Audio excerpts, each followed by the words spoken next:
Suneil here with us, talking some 49ers football, targeting the NFL draft and free agency. Stay tuned with all the talk. We're going to be up next.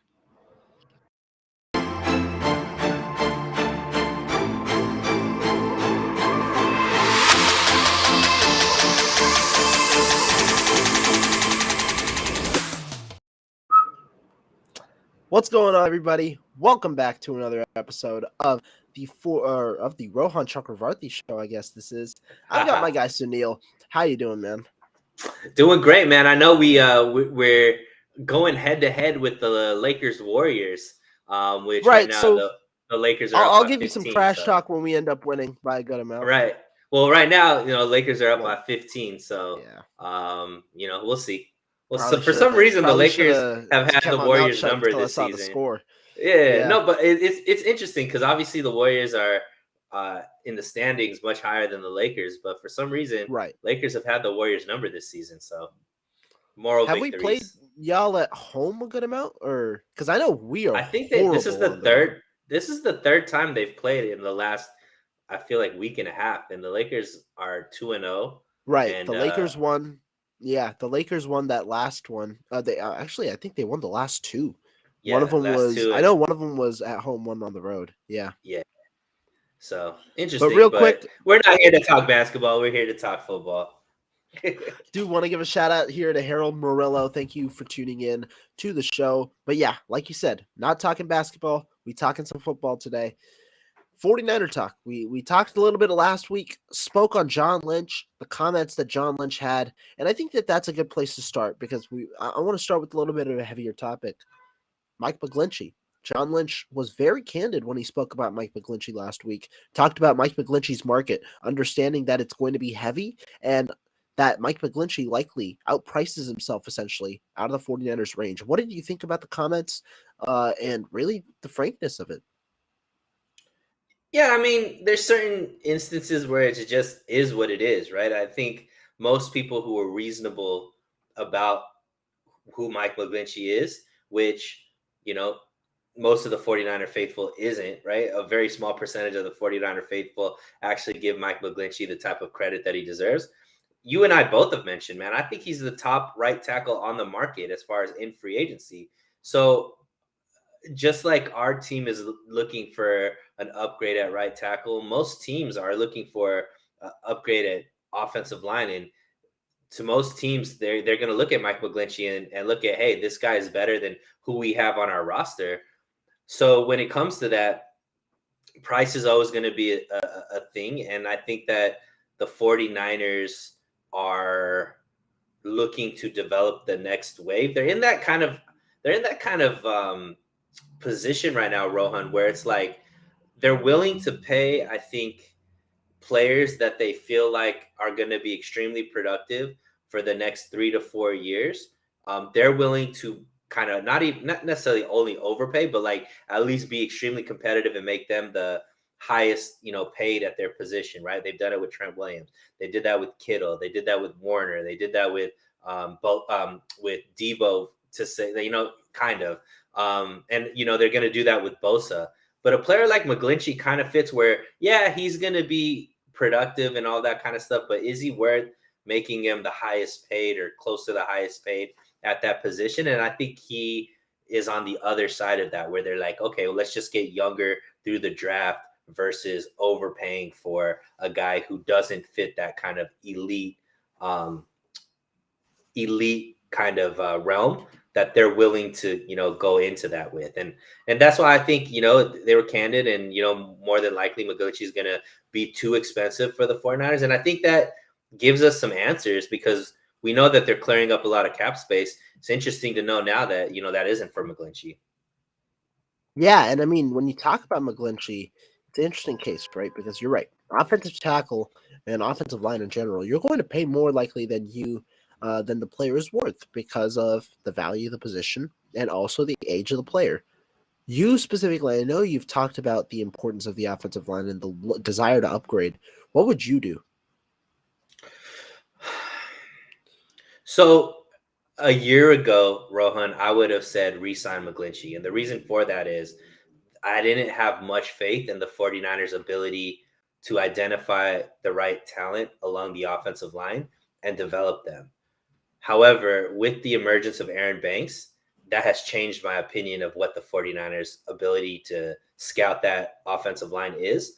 So for me, I think that uh, you let him walk and you draft a guy, because I know guys like you, guys like Marco have been pretty adamant that there are solutions in this draft that are going to be available or near available to where the 49ers can either jump up to catch them, or guys that can fall to the 49ers that could might not be a day one upgrade, but could be that solution a year from today or a year from now or 2 years down the line type of thing.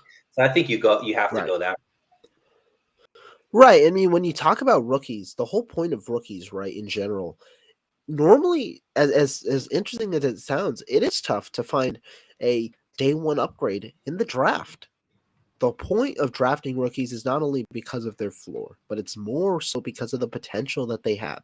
You have players that get grade out to be Pro Bowl players when they develop and enter an NFL system in 2 to 3 years, all pro players. It's not necessarily that they're going to be that in year one. And so, especially when you talk about the later rounds, I think the 49ers, yeah, they're going to look to try and address the position. And a part of that is them potentially looking to get a guy in the third or fourth round. Now, does that guy start? It'll be intriguing because you'll have to beat up Colton McKivitz. But I've been a proponent of competition, and I think it's important, especially when you look to address the position. At some positions, the 49ers have done well in looking to address the position a year early so that they can go ahead and have a solution when the time comes. They didn't do it in a position like safety last year when they had opportunity at 93 to select a guy like Nick Cross or Kirby Joseph. It didn't do it at safety, but lucked out when Tashawn Gibson played well. But they did do it at left guard 2 years ago when they drafted Aaron Banks to succeed Laken Tomlinson. They've done it at certain positions. They should do it at right tackle if they believe that Colton McKivitz can be the guy, then guess what? You've got good competition. If not, then you've got a player that's better than what you already know Colton McKivitz is. That's kind of how I think about it. Yeah, and I mean, they may have done that at center as well, right? I know you've been the biggest proponent of Zakil as possibly the solution there. I know Right. guys are, there's certain people that are high on Poe, and maybe he could be in that realm. I'm interested to see if what the 49ers solution there. I know Colton McKivitz is kind of the guy in the leader room in the locker, but it's going to be interesting because I think a guy like the 49ers, if there's guys available, right, like something like Trent Williams, right? I think Trent Williams was something that surprised everybody. Nobody realized that he was available, or he was available at the cost that the 49ers were willing to do. I think both you and I agree that I don't think the 49ers are going to utilize all their third round picks to actually pick players. They're going to package some of those picks this year and maybe next year to either move up in the draft or potentially go after a player. So I don't know if it's just interesting offseason, Rohan. There seems to be a lot of good players that are ending up being cap casualties for teams, or teams are looking for ways to decrease, their spending overall. So I don't know if there's players that you guys have identified that might be available, like because the team's cap situation, or they may have somebody on the roster already that could fill a void. But that was something that the 49ers did, and got Trent Williams. I don't know if there's somebody else out there that they could kind of pick away. Who knows? Right. And I mean, when you talk about those type of players, right, it is tough because cap casualties are just a part of the business. And that's why it is hard to insulate your roster very well on a year-to-year basis, especially when you're a top team, because you have to understand when you're a top team, there are going to be players that are playing better than what their salary indicates. And so, yeah, that's right. You talk about center. Center's an intriguing position. The 49ers, I have said, Nick Zakelj, they drafted him to be the center of the future. Now, will he be that? We don't know. We haven't seen him necessarily play in that environment. He has to get better in certain things like anchoring, like pass protection in general. But it's been a year of development behind the scenes. How do we see that going? Jason Poe has been a guy who we've been intrigued about as well. Some other guys, when we talk about it, Jake Brendel had a solid year. And then the draft. I think that this draft is so deep that you could look to find center in this draft. And we'll talk about that in a bit. But this draft has a lot. This draft is very interesting at several positions. Doesn't seem like there are a lot of round one talents. Not a lot of top end talent, really, at many positions. That is, I mean, quarterback is significant, right? You know that there are going to be 4 quarterbacks likely selected in the first round. But apart from that, I don't know the many positions where there is real high end talent, but the mid round talent in the depth in some of these positions in the draft, specifically offensive line, like center, like tackle, at defensive end, as always. Even if you want to consider, I don't know, wide receiver, not that much, but those type of positions where the 49ers might have some needs, there are some deep classes. And so even if you believe you have your option, I think you've got to go and capitalize on getting the best player available, which comes from some of these positions. Yeah, and I mean, that's something that the 49ers staff and Adam Peters, has been kind of leading the charge in that. They do extremely well when it comes to picks, fourth, fifth, sixth, and seventh round, getting the best player available and really adding that depth, right? You just look at in the last 2 years, the players that have come from, fourth round and below, very impactful players. You're talking about a guy like Talanoa Hufanga, who turned into an all-pro in 2 years.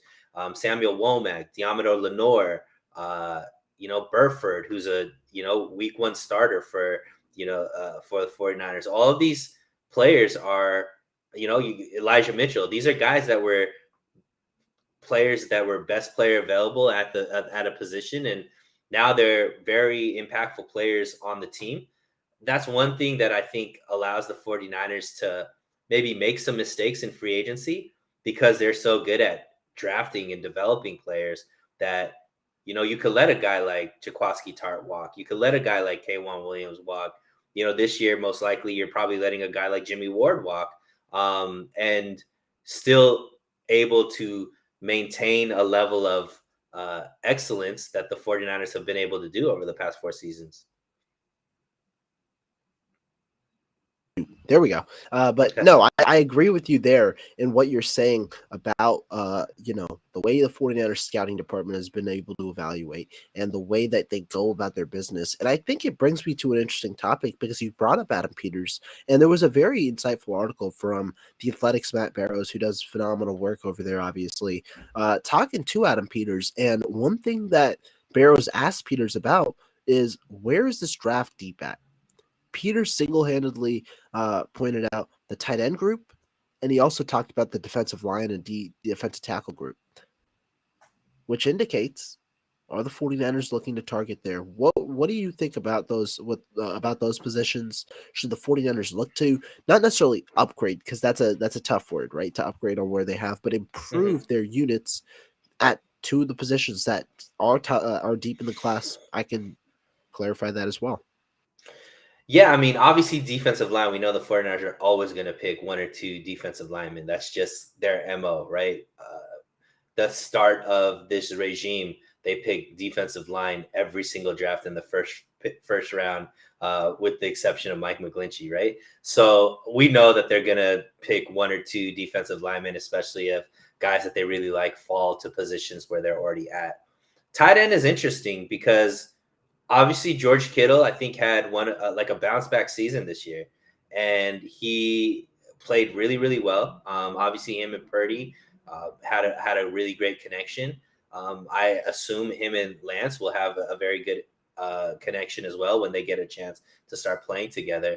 But he also is, he also is another player where you look at, okay, is his money going to match his production? And to me, yeah, but that doesn't mean that you don't look for a solution or actually look for another great tight end to add to the roster, because I think the 49ers are looking to utilize more 2 tight end sets, and a tight end 2 actually gets a lot of play and run for the 49ers. So if you can get another weapon at a tight end 2 position, I think it does wonders. Even with Kittle on the roster, there's another guy there that could pass catch and block for the 49ers when they do utilize 2 tight end sets, but also if and when it gives you options when it comes to Kittle, if you want to go ahead and maybe trade him down the line, or God forbid he gets injured, or you decide that maybe it's time to just move on from him, kind of situation. So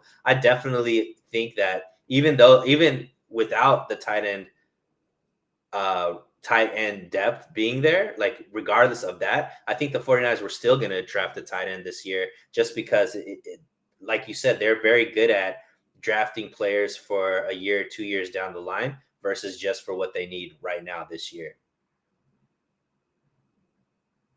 Right. And I mean, tight end is another position where the 49ers have looked to kind of get a solution, right, in the past.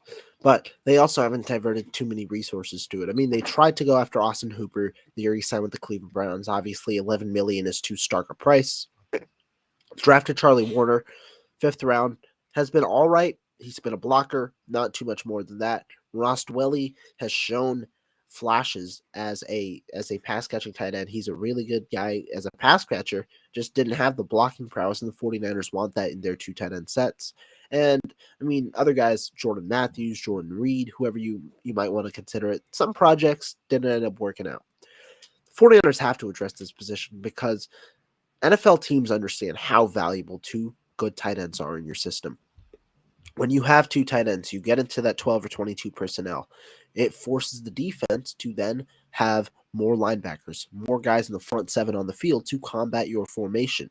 And what does that mean? You got less guys covering the back end, more chances for you to stretch the ball downfield, and more chances for you to open up the playbook, which in Kyle Shanahan's hands is one of the best aspects of the 49ers offense. So if you have 2 guys that can block and catch, obviously not to the level that Kittle can, but enough to be a tight end number 2, which this draft has, guess what? You have ways that you can block certain things in the running game, be it with pulling tight ends, be it with the different formations the 49ers use and the different ways that they run the football. You also have guys that can stretch the field and create mismatches because those linebackers are going to cover those tight ends. And when you run different route combinations, you get mismatches. The 49ers already saw the mismatches that they can create with Deebo Samuel and Christian McCaffrey out of the backfield. Now imagine those guys incorporated alongside 2 tight ends that can do both sets of skills. It's what the 49ers have been looking for, and that's kind of been their goal over this past 2 year when they selected Trey Lance, when they've been doing these improvements. They're adding to the versatility of their offense, be it yards after catch people, or be it just prolific weapons. They're creating positionless football offensively, and it's really, really impacted their offense. Yeah, I agree. And I mean, once again, when Adam Peters is saying that, I think it's a good indication of what's going to happen for the 49ers in the draft. I mean, exactly, right? It's right out of his mouth. It's right there. You have an indication that the 49ers are clearly looking at that position. And I'm pretty sure the 49ers have what do you call it? Had interviews with a good amount of tight ends in this class. The 49ers have looked, I know that they've looked. First of all, I want to give a shout out to the guys that went to the combine this week because they did a phenomenal job consistently providing us information on who the 49ers have talked to and things like that. Shout out to all those guys, Jordan Elliott, Brad Graham of the SF Niners, Steph Sanchez, obviously the 49K podcast. Shout out to all those guys. But we got a little bit of a look at who exactly the 49ers are looking at. Josh Wiley of Cincinnati, I know they talked to Braden Willis of Oklahoma, guys like Davis Allen of Clemson. And I mean, it's a variety of names, right? A variety of solid names, a variety of different skill sets. But 49ers are definitely looking at the position. Second part of Peters' comment, though, defensive line. 49ers have always looked to draft defensive line, and now they face reinforcements that they likely need to recover because Samson Ebukam and Charles Omenihu are free agents. What do you think about that type of the comment?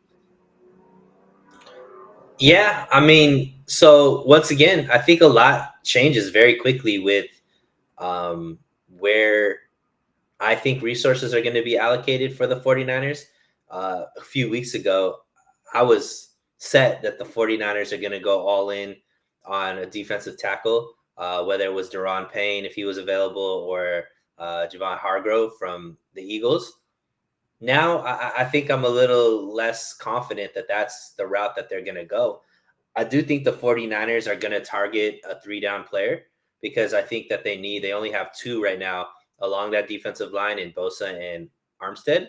I think that they want another guy that they could play three downs, meaning can play in pass downs and run downs, right?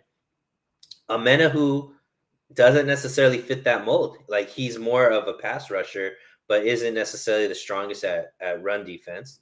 So I kind of felt like he was going to walk regardless of some of the comments that were coming out. Do I think they only settle in the draft, though? I don't necessarily know that. I do think that they're going to pick up a in D free agency. tackle. And D tackle during the draft. I do think that they'll probably now look for an edge to complement Bosa in free agency, because I do think that there it's a little deeper than the defensive tackle market in free agency. So I think that once again, the 49ers are going to make that one splurge. I thought it was going to be between defensive tackle and safety, or possibly both. With Lynch talking about wanting to bring Gibson back, that makes me a little less confident that they're going to go after a splash signing for safety, because why would you bring Gibson back if you're going to get a guy like Bates or Johnson Gardner, right?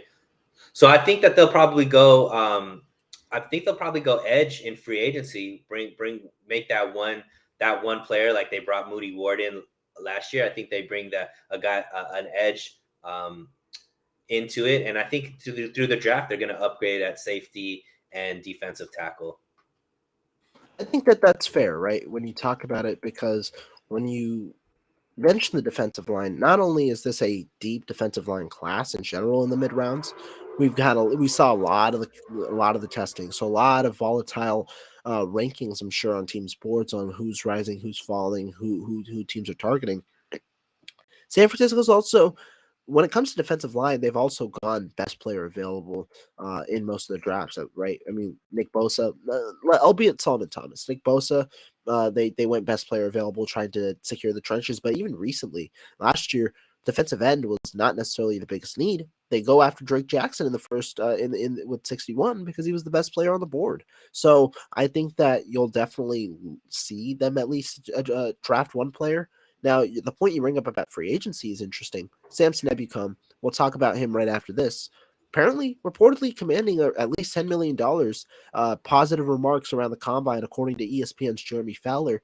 And that definitely will price him out of San Francisco's range. I don't see them paying at least $10 million for him, given his production as a pass rusher. He's a very good defensive end in terms of the value he provides as a run defender, not necessarily as a pass rusher. And I think San Francisco is looking to target those 3-down guys, or guys that can be produce a little more off the edge in those situations. And so I think that he's a question mark. I don't know what they'll do with Charles Omenihu. I mean, he has his legal issue that he has to obviously figure out, but Charles Omenihu, I would not mind him being brought back if it comes at a reasonable price, given his age and also his pass rushing prowess. I think that that's the more important side.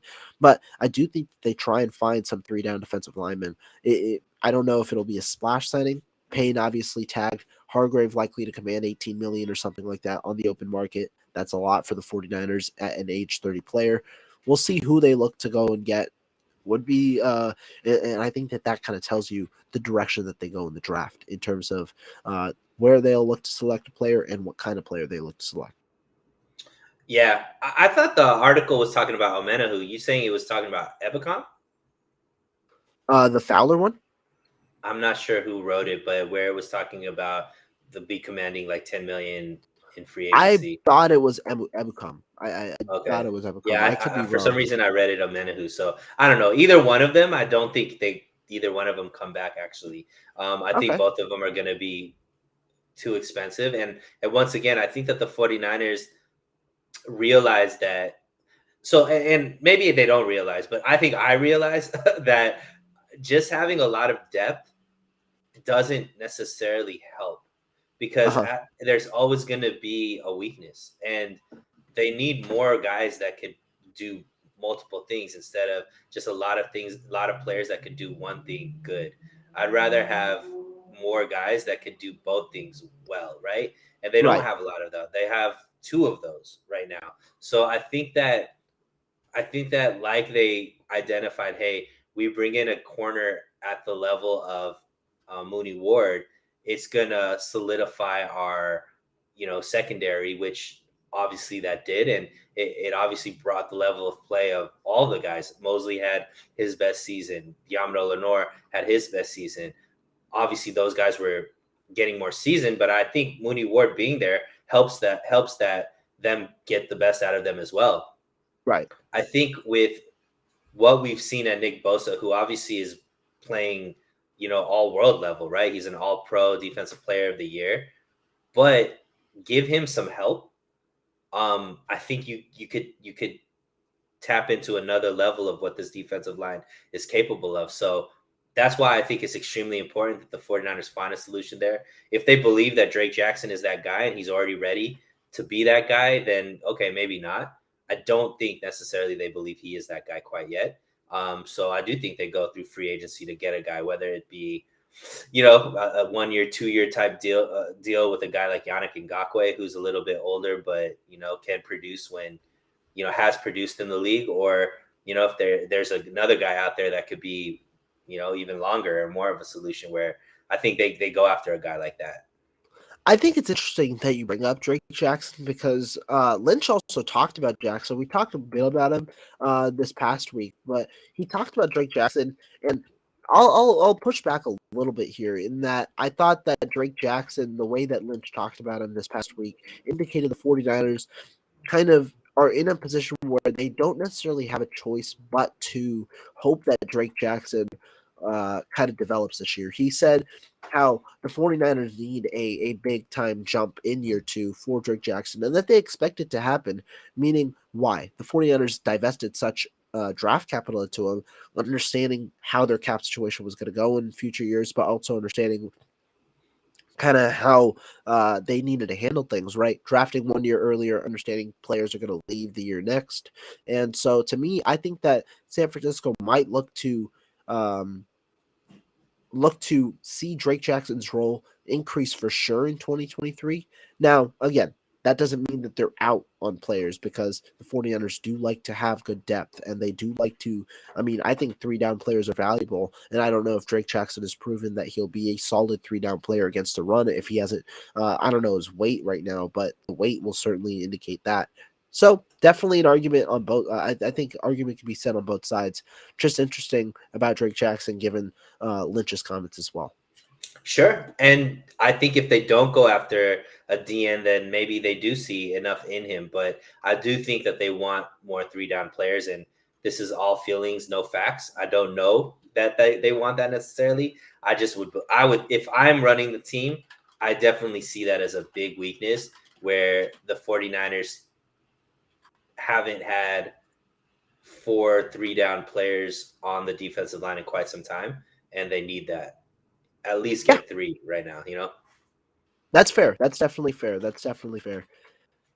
Kind of moving forward. A topic that it seems like it was a little early, but we got to talk about it because it was also addressed. Nick Bosa.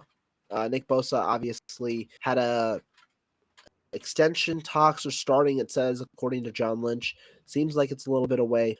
Kind of initial thoughts on Nick Bosa and his extension. Yeah, it was interesting though because Lynch said it's away, but it didn't seem like he wanted it to be. He wanted it to get done. And that was interesting because obviously the 49ers are pretty consistent with when they make these extensions, and it's a day before training camp or the day that training camp starts, right? But this is the first indication where the 49ers or John Lynch is like, I wish it could get done earlier. And I don't know if it's not getting done earlier because of Bosa or if it's just the 49ers thought process of just getting it done at that. For me, I think that it's time that I would actually like to see them get it done before free agency. And the reason for that is let's know what money we have to spend and so that you could go out there and get it done, right? Focus on this year versus focusing on next year. You know that Bosa is a guy that's going to get paid, broken off, and all that kind of stuff. I don't know if there's, and it's not like there's other guys in his position that are hitting free agency as well that are like resetting the market, right? That there's not that competition, I think, at least as far as guys waiting. So I think you just get it done. That way you can actually utilize money against the cap. And I think it's interesting, Rohan, and you're obviously way better at the cap than I am. The cap's about to jump big time, I think, next year. I think it would be advantageous to get as many signings under the cap this year so that you have even more money for next year to go after free agents versus, already kind of spending some of that money with guys from this year kind of thing. I don't know if that makes sense, but I think that you get it done early so that you can kind of know what to play with, moving forward. I think that this story is very interesting because I think it kind of does show how NFL negotiations happen. A lot of people are under the assumption that the 49ers are the issue, and I'm not going to deflect any blame on the players because I'm absolutely with them with the way that they conduct their business and getting the best deal possible. But it's a two-way street. I don't think that there's ever been a time where the team themselves want this deal to be done only in August. That's not the way that they handle these negotiations. But both teams are negotiating throughout this entire process, sending offers and counteroffers, trying to come to the number. But remember, it's not only the player and the team that are the factors, it's the other potential deals that are occurring. Because in the NFL, when one deal occurs, the next deal, it automatically puts the player who's getting the next deal at an advantage because you now have a new baseline that you could go depend on.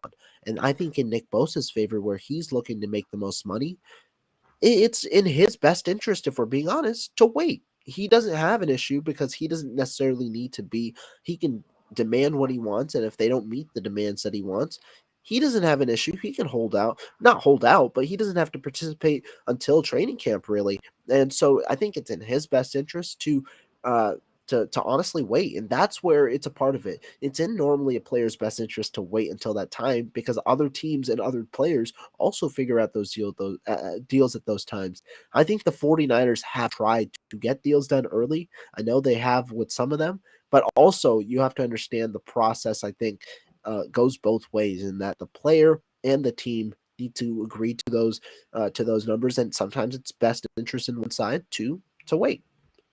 Well, I understand that, but that's why I brought up like there's not really that many defensive ends he's competing with this year, right? When I think in the last years, obviously with Debo, there was a bunch of wide receivers around that same time. So I understand kind of holding out to kind of see where the money falls through.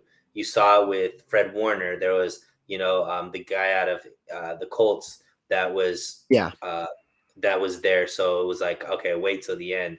I think there's another one recently too that was similar, but I don't know who else is a defensive end that's looking to get broken off that is even in the same realm as Nick Bosa. I don't know. That's why I think that in this situation you can actually get it done because I don't think there's another guy like Nick Bosa out there right now. So I Right. mean, what about just like let's just say, in theory, if they could get it done right now, right, and let's say it's a number that makes sense for Bosa, what would be the advantages of getting it done early versus getting it done late? The advantages, I think you get more understanding of the cap situation for next year later on. That's an advantage for the team. As for Bosa, I think it's more so. I mean, I think it's not necessarily there's advantage necessarily, but Well, let's just focus you on it want from a to. team perspective. From a team's perspective, what would I be mean, the the team advantages? perspective, it's clearly the advantage is you understand where you are heading into free agency. I think that's pretty clear, and I think that money wise, I think the 49ers, like it's really down to how does the contract get structured, because the 49ers are going to be, I think this one's going to be one of the more creative ones that we see, because you have to understand how signing bonuses are working and option bonuses work. The 49ers, I think, to put themselves in the best cap situation possible over the next few years to make themselves expendable is not necessarily diverting as much money to Nick Bosa as signing bonuses, but instead creating these different bonuses that are essentially guaranteed, but have these cap hit maneuvers that the 49ers can integrate. And I think that the complexity of the deal is what might hold it up. The other thing is, I think Jeffrey Simmons of the Tennessee Titans is going to look for a deal. He's an interior guy, I know, but you could look at them in the category. I mean, if it's up to me, I think the best situation is getting a deal done before March 16th. Why? You know how much Nick Bosa's cap hit is going to be lowered for 2023. That piles with the other restructures that should happen, give the 49ers a clear amount of what their salary cap is going to be in 2023 to where they can go out and sign free agents. I just think that the process between the two teams normally takes longer because of the Right. amount of proposals that occur. And so that's where it just becomes tough. And I don't think this is just a 49er thing. I think you see this with several other teams in the NFL. You pointed out some of the examples. I think a lot of these deals carry out into the April, into the May situation, Yeah. because both sides are trying to get the best deal possible. Yeah, I just think there should be a little more urgency from the 49ers this to get guys like, and even a guy like Ayuk, maybe even getting him extended, even though you have the 5th-year option for him. And the reason for that, like I said, what makes it a unique situation is there usually isn't as big of a jump in cap space as there is going to be from this year to next year, right? And so if you can lower cap hits for 2023, that is going to help a lot, because obviously in 2024, because the cap is going up so much, it doesn't matter if their cap hit goes up more in 2024, if that makes sense. I get what you mean. I think I get what you mean. Yeah, and I mean, like I said, it's a tough ordeal for Yeah, sure. because And the because the 49ers, problem becomes if you do it after free agency, then you don't really get to utilize the that cap space extra that $9 million that you'll likely, or $8 million that you get, right. yeah, you don't get to utilize that. And I'm sure the 49ers have the contingency plan where that is. And I do think that when we talk about the urgency, I know Debo Samuel and his camp ran some documentary last year, really detailing the process. The 49ers, as surprising as it was, I mean, we heard the Debo Samuel trade request and all that. But his agent said in that meeting, the first offer the 49ers gave was actually much better than they anticipated in terms of lowballing. Seems like they gave a reasonable offer there. I wonder what they do. I don't think they mess around with Bosa, but I Right. wonder how that deal ends up happening. I mean, we've heard already Bosa talk and him being excited about next year. I don't think that there's going to be many issues with this deal necessarily, but I do think that I don't know exactly if the timeline is going to be as short as we want, which is Right. unfortunate. Yeah, it was just interesting that John Lynch mentioned it, right? Because usually they Yeah. don't talk about how quick they want to get it done, or hey, we want to get it done as early kind of thing. Usually they're like, hey, be patient, we'll take care of them. We take care of our guys. This one, he's like, I wish we could get it done, now, kind of thing. Right. Exactly. Exactly. And I do think that that's fair. Going back to what Peter said, um, it was an interesting conversation that he had with Barrows, and he spoke about, I believe he spoke about, oh, yeah, he spoke about Steve Wilkes, and he spoke about, I think that the notion right now is that the 49ers are going to run a very similar defensive system.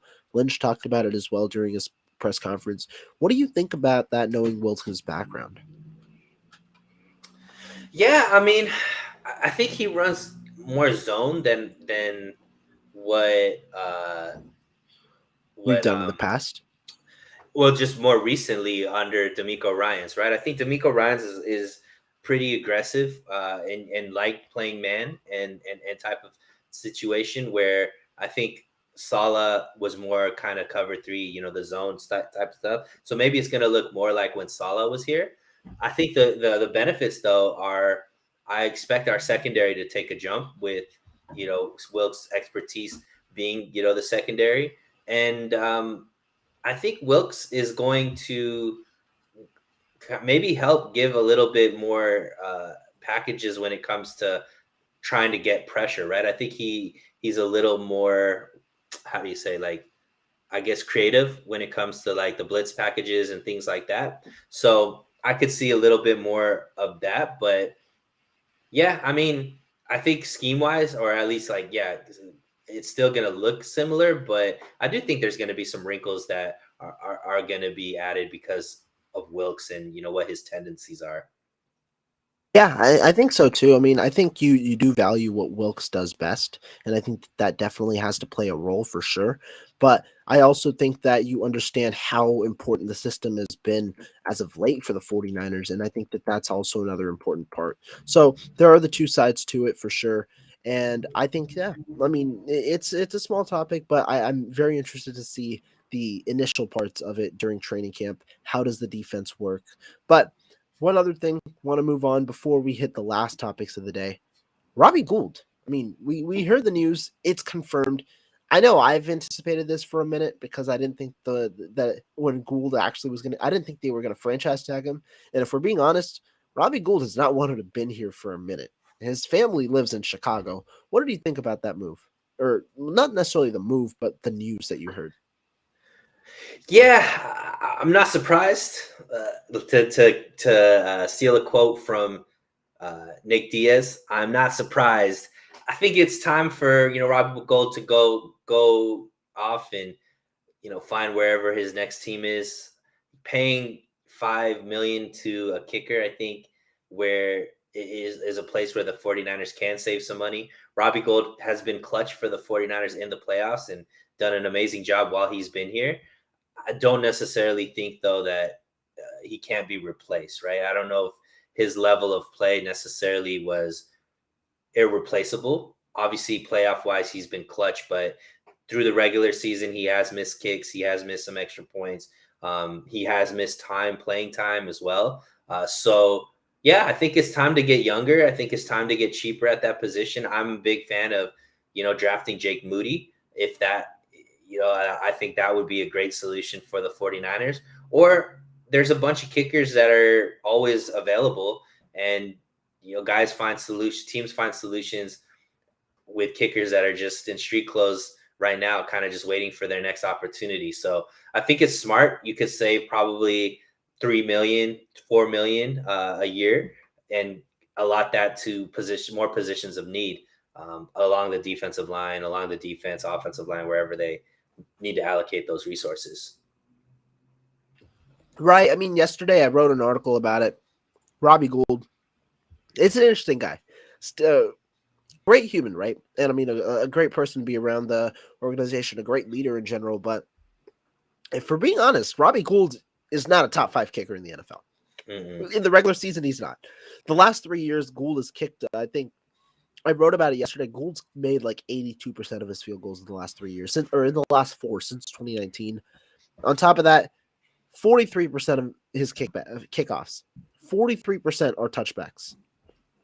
The number one issue with the 49ers and their special teams, you're allowing the opponent to return the kick, which then gives them the ball at the 35 yard line rather than the 25 yard line. You're allowing them to get that extra yards, and that's where some of the special teams issues have happened. So when you talk about it, not too great in the regular season, doesn't kick beyond 50 yards very often, doesn't kick the touchbacks. But again, what is Robbie Gould's number one talent? Kicking in the postseason. He's 29 for 29. He's good as gold. He's good as gold in the postseason because that's what he does. But when you talk about paying $5 million in the salary cap crunch that the 49ers have right now, it doesn't make sense for the 49ers necessarily to retain him. It's just too steep a price, understanding that since it's a 1-year deal, it's tough to maneuver the contract to where you can extend the cap hit over multiple years. I think that that's a big thing. And the more important part, Robbie Gould, his family does not live here. He's been living in a hotel, I believe, for the last 6 years because his family lives in Chicago. I think he's himself. He was the one who said to Adam Schefter he's going to test free agency and not return. It's because he himself is understanding, probably wants to go near the Midwest again. So we'll see what happens there. But don't necessarily think that it would have been the best move for both sides. Good on Robbie Gould for figuring out what's best for himself. 49ers now got to look elsewhere. Draft. John Lynch himself said it. He acknowledged they're looking at some players in the draft. Jake Moody time. Jake Moody time. That's funny. Harold Murillo says, "Don't waste a high draft pick on a running back this year. Would you draft another running back in at all in this draft? I don't care about high or low. Do you think they should? With 10, I think they'll 10 bring picks they have? in. I don't know if they'll draft a running back. Possibly. I think they definitely bring in some running backs, whether it be undrafted or low picks. But CMC has solidified their running back room. Elijah Mitchell obviously can't stay healthy, but is a good 1-2 punch with CMC. I think Mason makes the team again. They obviously still have TDP. I don't know how many resources they allocate towards running back because I don't think they're carrying 5. So it's just going to be more training camp bodies, practice squad bodies. I don't know if they use draft picks for that. I think they would more likely probably just bring in undrafted free agents, which they've had a lot of success with. Obviously, Mason was an undrafted free agent that made the roster. So I think they go more that route. I wouldn't be surprised if they don't pick any running backs through the draft. I wouldn't either, but I also would not be surprised if they did. The reason being, this draft class, it seems like it's pretty solid at running back in the later rounds. I do think that there are a good amount of talents there that you can get for the running back position. And so to me, would not be surprised if they go ahead and address the position with a later pick, understanding you have 10 picks in this draft. 10 likely don't make the roster, and you can just have them battle it out at the position itself. And so would not be surprised if they go for running back. We'll see if they end up doing it, but there are a couple of intriguing options. I think they could look for some speed guys, right? Understanding how their team is right now constructed at the position. And as it looks, you've got Mitchell, you've got CMC, you've got Mason, you've got TDP. The 49ers carried 5 last year, but they also normally carry one of the practice squad. So, you could look to see the guy fight for a 53-man spot or a practice squad spot at the position. We'll see what they do. But would not be surprised if they go ahead and address the position in the draft again, understanding their love for the position and also solid enough class in the back end. I think out of running backs, they'd probably select a fullback maybe over They could. a halfback. I could see that. Yeah. How much longer is Juszczyk going to be Juszczyk? I don't know. So that might be interesting because I do think there's some fullbacks that are in this class that are worthy of being drafted. So maybe go that route rather than a halfback. Because I don't know if they carry. They don't usually carry 5 running backs, right? They normally carry 4. Plus, last year it was because of Mason. They carried 5. Yeah. Yeah. So yeah. I mean, look, for some reason Shanahan likes picking running backs, and if it is, it's probably going to be in the 3rd round. So we shall see. But hopefully they utilize those resources to other positions. We're talking about priorities. I like Harold's next question. Opinions, 49ers may draft a tight end. We talked about that. Possibly a running back. Just talked about that. What should be the priority in terms of positions? What do you think? It's the title of the video. What positions are the 49ers targeting? What do you think are the priorities? Yeah, so as far as when I'm thinking priorities, I'm thinking find a solution at these positions that are going to be viable players for next season. Not this season, but next season. So that's what I'm looking at as priority because I don't know if they have the draft capital to find somebody that can just jump in this year and be a full-time starter. So there's 3 positions that I'm looking for solutions that are going to be bona fide starters next season. That's at right tackle, that's at safety, and that's at defensive tackle. So those, I think, are the 3 positions that the 49ers need to make sure they hit on to continue the type of success that they've been having as far as with their draft pick. So those are the ones. Now, when it comes to what I think their priority is going to be with their first pick, my guess right now is if they don't pick in the 3rd round, like if they package those picks to move up in the 2nd round, it's going to be for a right tackle. If they stay where they're at, I think they actually probably draft a corner with their first pick. Interesting. I like it. I think there's a lot of the new topic. Yeah. Yeah, I think there's a lot of good corners that are going to be there at 99. And I think that with the emergence of Lenore, obviously with Mooney there, uh, with also Womack playing the way that he is, but also just the injuries that have happened in the Right. secondary for the 49ers. Stockpiling good corners, I think, is something that the 49ers are looking at. Cornerbacks and quarterbacks, I think, are the two positions that the 49ers can never have enough of. Right. Yeah. No, definitely. And I mean, when you talk about those positions, for me, I'll probably go a different way in terms of priorities. I like the right tackle thing. I've been an advocate for trading up in the second round. I think that there are talents in the second round that you can get. Now, with the draft being a little more deeper at certain positions than I initially expected, I don't know the possibility. I think the possibility that I've thought about that has somewhat diminished. Although I still would do it if there is that talent. I'm a BPA guy. I go best player available. I don't necessarily value the need as much. Why? Because when you prioritize need, you end up you tend to overdraft and you tend to not necessarily make the best picks. And the 49ers have had those issues before. So to me, I think it's got to be best player available, and it's tough to navigate in the third round, understanding where the 49ers are. But I think tackle is important. I also would be intrigued if they go for that tight end position. I think that there will be value in that third round, fourth round that they could go for in that for tight end. The position that you brought up as corner, I'm going to go with safety. I honestly think it makes more sense to draft a safety this year than before with the Deshaun Gibson news that he likely is returning to the 49ers, John Lynch said. And the reason is you brought up the right philosophy, looking to draft a year ahead. The 49ers made the big mistake last year. They didn't. They had Nick Cross in their hands, they had Kirby Joseph in their hands, and they ended up going with Ty Davis Price, who hasn't been a good player, who just hasn't been a good player. He didn't crack the rotation this year. I think they've got to go with safety this year, understanding the value of the position and also understanding that you have the chance to let a guy develop. Have him see the field in some three safety sets, but let him develop behind Tashawn Gibson and potentially take over with two really good players there in that secondary in Tashawn Gibson and Talanoa Hufanga. So to me, that's the route that I'd go. I think that I would look to target safety in this class, but I think interior offensive lineman is also an intriguing position that with the value on the board, I do think that they should go ahead and address that position as well. Be it guard or be it center, I think there are talents at both places and versatile talents as well at both places. So if you had to put your money way too early on what the 49ers do with their first pick of the draft, what position group do you think it is? I'd go tackle. Probably would go tackle. I think that understanding like that tackle is a position that you normally look to overdraft, and that I know the 49ers have been interested in certain players at the tackle position.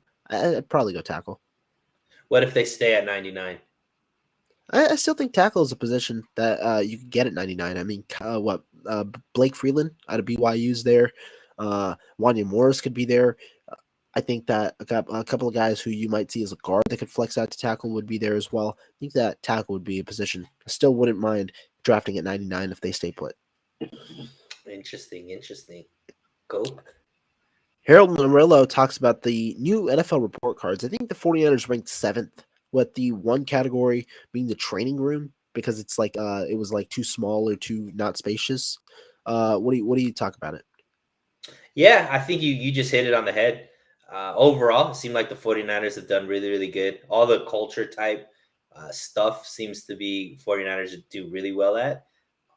Look, it looks like the training room needs to be overhauled, and if that could lead to keeping players healthier longer, I'm all for it. So York, put some money into that training room. Let's get that up to A quality, and I'm sure it'll pay dividends as far as keeping the team healthier with a better training room. So that's all I can say about it. Yeah, I mean, I think it's more so good than bad that you see them ranked so high compared to some of the responses you heard from some of the teams down at the bottom. So it's a good thing. I mean, it's a good thing that they think ownership can spend and all that. Pretty positive morale, I'd say, in that locker room. Suneil, though, a question for you. Percent chance McGlinchey comes back. What are you thinking at the moment? 2% chance. Oh, I thought you were saying like 2 out of 10. No, 2%. Okay, there we go. two I don't percent think chance. I think there's 98% chance that McGlinchey is elsewhere come day one of free agency. Yeah, no, I think that probably around the same boat if we being honest. But that's a good way to end today's show. 49ers throwback says I gotta go to Chicago. Funny enough, I'm going to Chicago actually next week. Big Ten tournament. Gonna be able there, be downtown and covering that. So that should be fun. But Sunil, I do want to appreciate your time. Thank you for obviously coming on the show and a fun weekend episode today. Absolutely, Rohan. Always great to talk shop with you, my guy. Yeah, real quick, I do want to see if I'm winning so I can talk some smack before. Oh, it's tied. Okay. Or 55-54. So, hey, we came back. You guys love to blow leads. Ooh, beautiful second quarter for the Warriors. But nah, I appreciate it. And yeah, we'll talk soon, man.